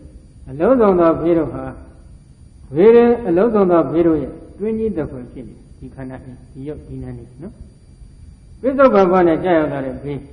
အဲ့ဒီဘေးတွေဟာလည်းဒီခန္ဓာအင်းကြီးရှိနေလို့ဒီယုတ်ဒီနံရှိနေလို့ဒါလည်းဒီဘေးဒုက္ခတွေကရောက်လာတယ်။ဓမ္မလွန်ဘဝမှာရောက်ရမယ်ဘေးတွေအဲ့ဒါကလည်းဒီယုတ်တွေဒီနံတွေရှိနေလို့ဒါဒီပိဿုပံဘေးဓမ္မလွန်ဘေးတွေကြာရောက်တယ်။ဒါကြောင့်ဒီခန္ဓာအင်းကြီးကြည့်လိုက်မယ်ဆိုလို့ရှိရင်ပိဿုပံဘေးဒုက္ခအမျိုးမျိုးဓမ္မလွန်ဘေးဒုက္ခအမျိုးမျိုးဆိုတဲ့ဘေးဒုက္ခအမျိုးမျိုးတွေကြာရောက်တဲ့တွင်းကြီးတစ်ခွေဖြစ်နေတယ်။အဲ့ဒီတွင်းကြီးတစ်ခွေဖြစ်နေတဲ့ဘောကိုဉာဏ်နဲ့မြင်အောင်ကြည့်ပြီးတော့လည်းဘုရားလည်းရှင်းနေနော်။တစ်ချက်နောက်တစ်ခုဒုက္ခခန္တီငြင်းအေးရာလို့ဆိုရတယ်လွန်စွာတတ္တရနိဗ္ဗာန်တရားတော်ဆိုတာရှိတယ်အဲ့ဒီနိဗ္ဗာန်တရားတော်နဲ့သူကတက်ရိုက်ဆန့်ကျင်ပဲဖြစ်နိဗ္ဗာန်တရားတော်ကအငြိမ့်တဲ့သူကအပူတဲ့နိဗ္ဗာန်တရားတော်ကဖြစ်မှုပြတ်မှုမရှိဘူးသူကဖြစ်ပြနိဗ္ဗာန်တရားတော်ကဒုက္ခဆင်းရဲဖြစ်တယ်သူကဒုက္ခဆင်းရဲဖြစ်ဒါကြောင့်သူနိဗ္ဗာန်တရားနဲ့အငြိမ့်တဲ့နိဗ္ဗာန်နဲ့သူနဲ့ထိတ်တိုင်ဆန့်ကျင်လို့ဖြစ်အဲ့ဒီထိတ်တိုင်ဆန့်ကျင်လို့ဖြစ်ခြင်းကြောင့်လည်းဒီတရားကြီးဘုရားလို့ခေါ်ပါတယ်ဒီယုတ်ဒီနဲ့နော်အဲ့ဒီသဘောကိုဉာဏ်နဲ့မြင်အောင်ကြည့်ပြီးတော့လည်းဘုရားကိုရှုရမယ်နောက်တစ်ခုဣတိတော်နံပါတ်9ဣတိဆိုတာကတော့အနေကပြဒနာအာဝဏတယဣတိတော်ဒီခန္ဓာကိုယ်တော်မှာဒီယုတ်တရားဒီနံတရားတွေမှာကြည့်လိုက်မယ်ဆိုလို့ရှိရင်ယုတ်နံရှိနေတဲ့တ attva ကိုဘေးဒုက္ခအမျိုးမျိုးကိုသူကထောင်ပေးဘယ်လိုပဲဘေးဒုက္ခအမျိုးမျိုးတွေလဲပျက်စီးခြင်းအမျိုးမျိုးတွေပဲလောကပြဒနာအနာရောဂါကြောင့်ပျက်စီးခြင်းညာတိပြဒနာသင်မျိုးတို့ရဲ့ပျက်စီးခြင်းဘောဂပြဒနာဖြစ်တဲ့ဥစ္စာတို့ရဲ့ပျက်စီးခြင်းစသဖြင့်အဲ့ဒီပျက်စီးခြင်းအမျိုးမျိုးအန္တရာယ်အမျိုးမျိုးတွေကိုဘယ်သူကသဲဆောင်ပေးတယ်လို့မေးရင်ဒီယုတ်ဒီနာကြီးကသဲဆောင်ပေးနေတာပဲ ဒီယုတ်ဒီနန္တာမရှိဘူးဆိုလို့ရှိရင်ဒီပျက်စီးခြင်းအမျိုးမျိုးတွေနဲ့ကြုံတွေ့ပါမလားကြုံတွေ့ခြင်းတော့နော်ဒါကြောင့်ဒီယုတ်ဒီနန္တိဒီဣတိမြည်တယ်အဲ့ဒီဣတိသဘောကိုလည်းဉာဏ်နဲ့မြင်အောင်ကြည့်ပြီးတော့ဣတိလို့ရှုနော်နောက်နံပါတ်10ဥပဒကအနေတေဟိအနတ္တေဟိအနုဘဒ္ဒဒါယဒေါသူပတ္တထဒါယဥပဒကဝိယအနတ္တိဝါဒနာရဟဒါယဆိုဥပဒကတော့သူကြတော့3ချက်ဖွင့်ထားနံပါတ်1ကဘာပြောလဲအနေတေဟိအနတ္တေဟိအနုဘဒ္ဒဒါယဗိဓာနဲ့ဆွေမျိုးပြည့်စည်ခြင်းစသည်ဣဇဒမှာလည်းအနာယောဂစသည်အပြားရှိတယ်များစွာသောအကျိုးမဲ့တွေရဲ့အစဉ်တစိုက်လိုက်ရဖွဲ့စပ်အပ်ထားတဲ့အတွက်ကြောင့်လည်းဒီယုတ်ဒီနန္ဒီဒီဥပဒကပြီးတယ်ဆွေမျိုးပြည့်စည်ခြင်းဆိုတဲ့ဘေဒုက္ခဗိဓာဘက်ကဣဇဒဘက်မှာဆိုလို့ရှိရင်အနာယောဂအမျိုးမျိုးကြာရောက်ခြင်းဆိုတဲ့ဘေဒုက္ခအဲ့ဒီဘေဒုက္ခတွေကဒီယုတ်ဒီနန္မှာအစဉ်တစိုက်လိုက်ပြီးတော့ဖွဲ့ချီထားတဲ့သဘောရှိဒီယုတ်ဒီနန္ဒီမရှိဘူးဆိုလို့ရှိရင်အဲ့ဒီဒုက္ခတွေတွေ့ပါမလားမတွေ့ဘူးဒါကြောင့်ဒီယုတ်ဒီနန္ဒီဒီဒုက္ခအမျိုးမျိုးတွေဖြင့်အစဉ်တစိုက်လိုက်ပြီးဖွဲ့ချီထားတဲ့သဘောရှိလို့လေသူ့ကိုဥပဒကလို့ခေါ်တယ်အဲ့ဒီသဘောကိုညာနဲ့မြင်အောင်ကြည့်ပြီးတော့လည်းဥပဒကလို့ရှုရအောင်နောက်တစ်ခုဒေါသူပတ္တထဒါယအာယုံအဖြစ်နဲ့ပဲဖြစ်စေရှင်ဘက်တမ်းပြုတ်တရားအဖြစ်ဖြစ်စေရာဂစရှိတော့အပြစ်ဒေါသတွေနဲ့ကန့်ညီတွေ့တာနေတဲ့အတွက်ကြောင့်လေဒီယုတ်ဒီနန္ဒီဒီဥပဒကသူကတော့ကန့်ညီတဲ့သဘောရာဂဒေါသမောဟစတဲ့ကိလေသာအငြိကြီးနေတဲ့ဒီယုတ်ဒီနန္မှာလိမ့်ကြံပြီးကန့်ညီနေတယ်လို့ဆိုလိုတယ်နော်ဒီတော့ဒီယုတ်ဒီနန္ဒီမှာရာဂတွေနဲ့လည်းကန့်ညီနေတယ်ဒေါသတွေလည်းကန့်ညီနေတယ်မောဟတွေဣဒ္ဓာတွေမြစ္စရိယတွေစသည်ဖြင့်အကုသိုလ်အငြိအကျေးတွေကဒီယုတ်ဒီနန္မှာကန့်ညီပြီးနေတယ်ကန့်ညီတာမှာသူတို့အာယုံအနေနဲ့ကန့်ညီတာလည်းရှိတယ်ရှင်ဘက်ဒိန်တူဖြစ်ပြီးတော့ကန့်ညီနေတာတွေလည်းရှိတယ်အာယုံအနေနဲ့ကန့်ညီတယ်ဆိုတာကတော့ယုတ်တရားတွေကိုအာယုံယူပြီးတော့ရာဂတွေဖြစ်နေမယ်ဆိုရင်ဒါ